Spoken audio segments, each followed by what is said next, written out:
सांगली जिल्हा परिषदेतील सामान्य प्रशासन विभागातील सहाय्यक प्रशासन अधिकारी संतोष वीर यांना शासनाच्या वतीनं सन 2023 ते 24 चा गुणवंत अधिकारी पुरस्कार महाराष्ट्राचे राज्यपाल CP राधाकृष्णन आणि ग्रामविकास व पंचायत राज मंत्री जयकुमार गोरे यांच्या हस्ते प्रदान करण्यात आला।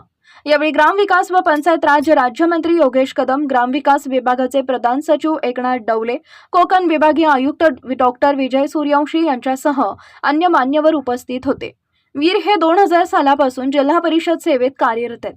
त्यांनी प्राथमिक माध्यमिक शिक्षण विभाग तसेच सामान्य प्रशासन विभागात काम केलंय। याशिवाय पंचायत समिती विटा, तासगाव, समाज कल्याण विभागात काम केलंय। जिल्हा परिषदेचे अध्यक्ष यांचे स्वीय सहाय्यक म्हणून देखील 2 वर्ष काम पाहिलंय। पुरस्कार मिळाल्यानंतर जिल्हा परिषद वरिष्ठ अधिकारी कर्मचाऱ्यांनी त्यांचा सत्कार केला। या पुरस्काराबद्दल त्यांचं सर्वत्र कौतुक होत आहे।